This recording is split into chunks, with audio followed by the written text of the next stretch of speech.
విజయవాడ ఇంద్రకీలాద్రి అమ్మవారి ఆలయానికి వచ్చే భక్తులకు పూర్తి స్థాయిలో ఏర్పాట్లు కల్పిస్తున్నామని ఆలయ ఈవో శివనాయక్ తెలిపారు. 15 లక్షలకు పైగా భక్తులు అమ్మవారిని దర్శించుకున్నారని చెప్పారు.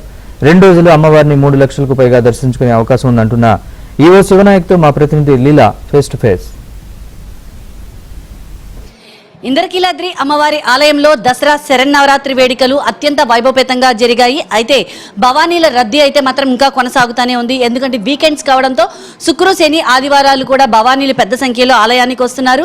జయ దుర్గా జయ జయ దుర్గా అన్న నామస్మరణతో అయితే మాత్రం ఇంద్రకీలాద్రి ఆలయ ప్రాంగణం అంతా కూడా మారుమోగుతుంది. భవానీలు పెద్ద సంఖ్యలో ఇరుముడిని తలన పెట్టుకొని అమ్మ సన్నిధానానికి వచ్చి అమ్మవారిని దర్శించుకుంటున్నారు.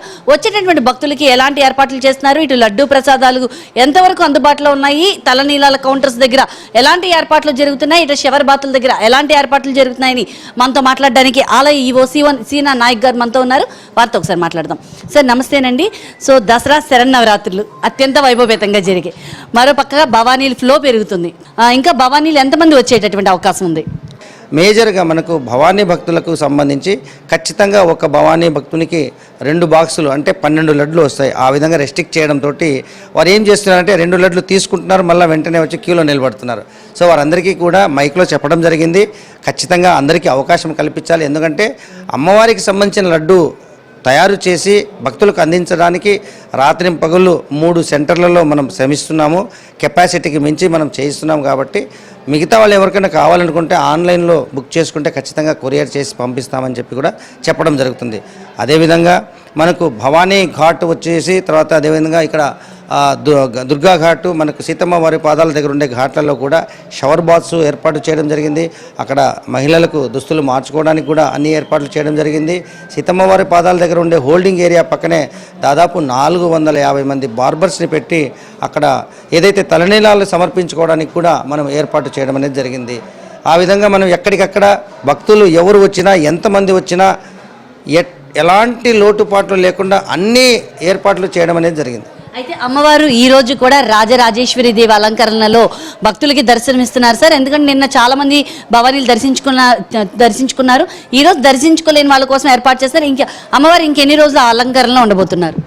అమ్మవారికి సంబంధించి 11వ రోజు అంటే లాస్ట్ చివరి రోజు నిన్న దశమి దసరా రోజు కాబట్టి రాజరాజేశ్వరి దేవి అలంకారంతో అందరికీ దర్శనం ఇవ్వడం జరిగింది.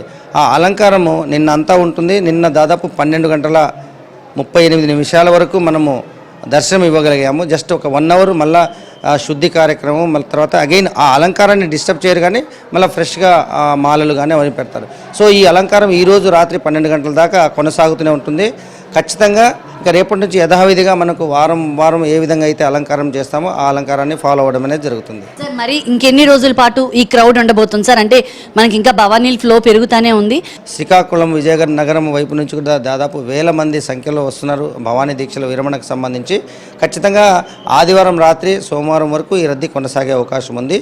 ఈరోజు ఆల్మోస్ట్ 1,00,000-1,50,000 వరకు కూడా భక్తాదులు వస్తారు. రేపు ఎల్లుండి కూడా అదే సంఖ్యలో పెరిగే అవకాశం ఉందని చెప్పేసి అంచనా ఉంది. ఐరన్ స్టెప్స్ దిగంగానే పెద్దగా 2 బోర్డులు ఏర్పాటు చేయడం జరిగింది. అక్కడ అన్నప్రసాద వితరణ కేంద్రం అని చెప్పేసి, అక్కడైతే పెరుగన్నము, తర్వాత ఉప్మా, అదేవిధంగా పొంగల్, భోజనం టైంలో ఉదయం 10:30 నుంచి సాయంత్రం 4:30 గంటల దాకా భోజనం.